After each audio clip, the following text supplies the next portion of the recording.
Naranasan mo na bang pumunta sa Bantayan Island? Kung hindi, isi-share ko sa iyo yung experience ko dito. Dahil nga sa sobrang excited ko na pumunta sa Bantayan Island guys, yan tuloy na puyat ako. First time ko kasi ito, kaya di ako masyadong makatulog ng maayos. Ewan ko ba, ganun talaga ako pag may ganap pagkabukas. Natravel lang kami ng 15 to 20 minutes patungo sa Hagdaya Port. Malapit lang din kasi ito sa amin. Ilang beses na talaga ako sana makapunta sa Bantayan Island. Kaso nga lang, parang di pa talaga panahon ko. May mga rason kasi na di talaga ako makapunta, kaya di ko na talaga pinipili. Mabuti na lang talaga ilang days din ako walang pasok at sakto naman nag-invite yung mga friends ko. At di na talaga ako nagdadalawang isip ay agad akong sumama. Nakasakay na nga kami dito ng barge. Medyo marami din talaga yung tao at isa din kasi ito yung Bantayan Island na pinupuntahan ng mga turista. Pagpasok nga namin ay agad naman kami humanap ng magandang pwesto na mauupuan namin. At ilang sandali lang ay nagbibiyahe na yung barge. Medyo malapit lang talaga kami dito sa Bantayan Island. Pero kahit anong lapit namin, di talaga to namin napupuntahan noon. Kasi nga, medyo kabus din talaga kami sa pira noon. Pero hanggang ngayon, kabus pa din.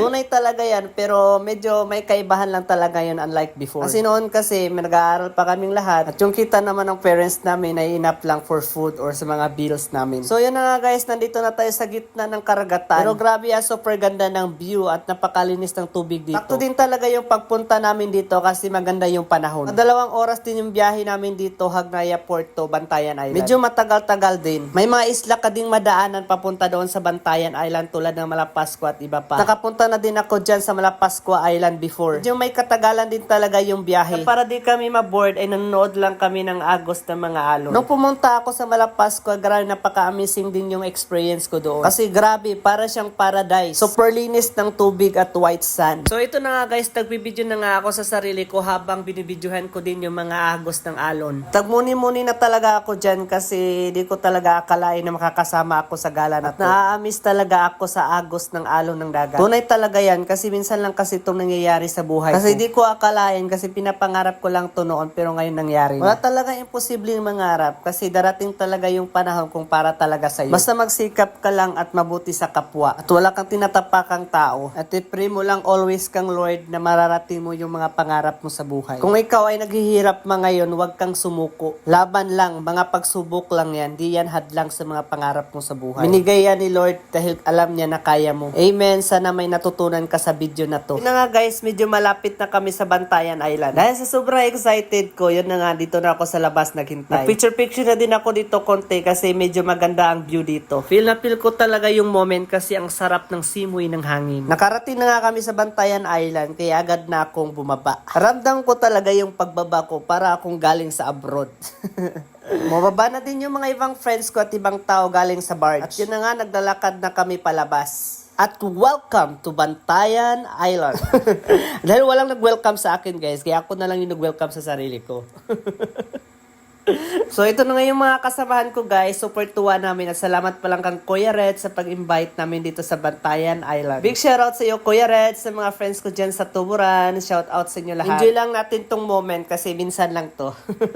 Lalakad na nga kami guys palabas sa port. Nung nakalabas na nga kami sa port guys ay nag-rent kami agad ng motor. 300 pesos naman yung bayad ng rent ng motor guys sa bawat motor. Pero kailangan mo din talagang mag-gas kasi konti lang yung nakalagay na gas. Ito na nga kami dito sa restaurant kasi super gutom na. Nagutom na din kasi yung mga kasama ko kasi di din sila kumakain ng breakfast. Ito na nga yung na-order namin para siyang budol pipe at puro seafood yung mga nakalagay. Sakto din talaga to sa amin kasi medyo malalakas din talaga kaming kumain. Puro din kasi kami mga lalaki at tignan mo naman yung mga kasamahan namin sobrang lalaki na mga katawan. Halos kasi kami nag-gym. So ito na nga guys, nagpe-pray na kami sa pagkain kasi super gutom na. Pagkatapos namin magdasal ay kumain kami agad. At boom! Wala pang isang oras ay ubos na yung lahat ng mga pagkain namin. Nang matapos na nga kaming kumain ay agad na kaming nagbiyahe papunta sa resort. At super ganda talaga dito, parang Malaburaka yung view. Nakarating na nga kami dito sa nabook naming resort. Agad naman pinuntahan ng kasama namin doon sa loob. I-check yung booking namin kaso nga lang na late na kami sa oras at na-cancel yung booking namin. Kaya wala kami magawa at lumipat kami sa iba. Dito na nga kami nakarating sa Tiza Resort. Pero bago kami makarating dito, marami kaming pinuntahan ng mga resort kaso nga lang fully book na lahat. Grabe yung struggle. Mabuti na lang talaga na available yung Tiza Resort. Nagbiro pa nga yung Kuya Red ko kasi akala talaga namin wala na kami matutulugan. Nang pumasok na nga ako sa loob, wow! Grabe! Super ganda. Napakalinis ng tubig. Sarap maligo. Super linis din. Kaya di na ako nag-aalinlangan ay agad ako gumawa ng content. At nang makagawa na nga ako ng content ay agad ko naman tong pinost sa TikTok. Tapos minaydi ko sa Facebook at Instagram. Nang matapos na nga akong gumawa ng content ay agad na kaming naligo. Nang maligo na nga ako, akala ko talaga super ginaw ng tubig. Mabuti na lang talaga hindi. Kaya super enjoy talaga yung pagligo ko nito. Super ganda nito kaso nga lang medyo malayo lang talaga to sa dagat. Kaya nag-i-enjoy muna ako dito sa swimming pool at iba kong kasamahan. Tagal na din kasi ako hindi nakapagligo ng swimming pool. Siguro mga 3 buwan na din. Pati din yung mga kasamahan ko. Feel na feel ko talaga yung moment dito kasi hindi masyadong maginaw yung tubig. Kaya pagkabukas ay agad na kami nagbiyahe patungo doon sa dagat. Mga 5 to 10 minutes lang din papunta doon sa resort na malapit sa dagat. Ito na nga guys, nakapasok na kami sa resort na pinuntahan namin. At ang resort na ito ay dito makikita yung Ogtong Cave. At di na nga kami nag-alinlangan, papunta na kami doon sa Ogtong Cave. Medyo madami din talaga yung pumunta dito sa resort na to. Kasi nga, malapit lang to sa dagat at may cave pa. Di naman siya masyadong kalakihan yung Ogtong Cave pero marami pa rin naliligo kasi malinis siya. At maliban sa cave, meron din tong malawak na swimming pool. Pero dito talaga ako nagandahan sa view ng dagat. Iba talaga yung dagat ng Bantayan Island. Kasi makikita mo talaga yung natural nature natin. Kaya nga, madami talagang pumupunta dito na mga turista. Lagay ko na nga yung bag ko sa table kasi naghahanap ako ng magandang spot para sa mga pictorial. Papunta na nga ako sa magandang spot at ito na nga yung nakikita ko kasi kita talaga yung view. Tinawag ko na nga yung isa kong kasamahan para magpa-picture ako. Ang iba ko din kasamahan ay naghahanap din sila ng magandang spot para din sa mga pictorial nila. Alam mo na ngayon, para pang social media, pang my day, or pang post.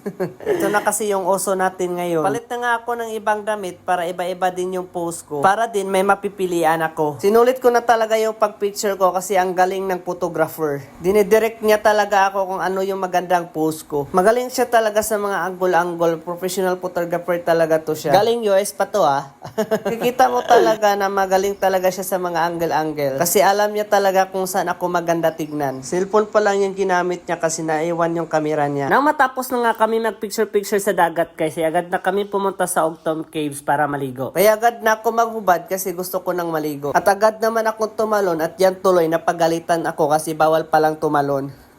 May mga bawal palang nakalagay guys, kaso lang di ko siya nakita. Kaya next time guys, kung maliligo, basa-basa din tayo sa mga restriction.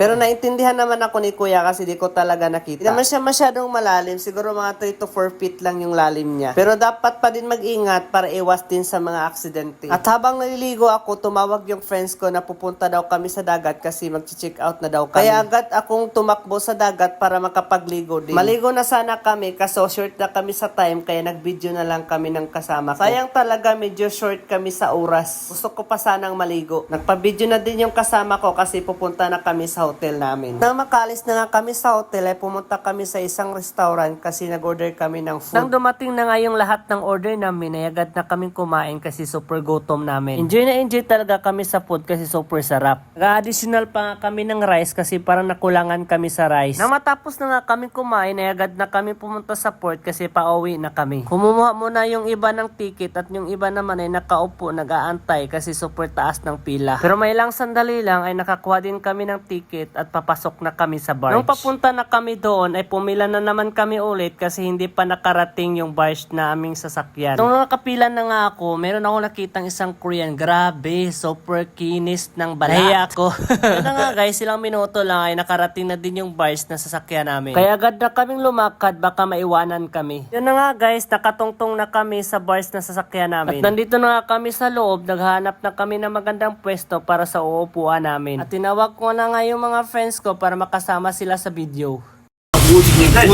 Saan yan? Umalilig ng naligo. Kuya,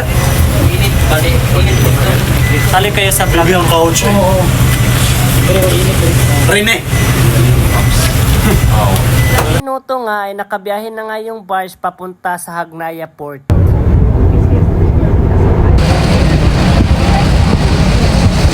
Kami na bali-baliman na lang mo kayo.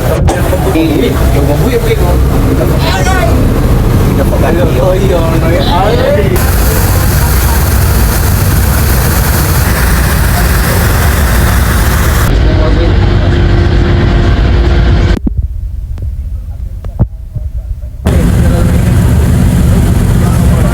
na pagbibiyahe namin ay nakarating na din kami sa Hagnaya Port. At agad na kami bumaba paalis ng barge. At nang lumabas na nga kami sa Hagnaya Port ay kinuha na namin yung mga motor namin pauwi. At kung ikaw ay bago ka lang sa channel ko, huwag kalimutan mag-subscribe, mag-follow at click ang notification bell para maging updated ka sa video ko. At kung nagustuhan mo naman yung content ko, paki-comment naman dyan ng hashtag #morevideosrenex para sa ganun may inspirasyon ako magawa ng mga content. At sana nga nagustuhan niyo to yung video ko. Nakalabas na nga kami sa Hagnaya Port guys at dito na ako magtatapos. Follow for more guys. Bye bye!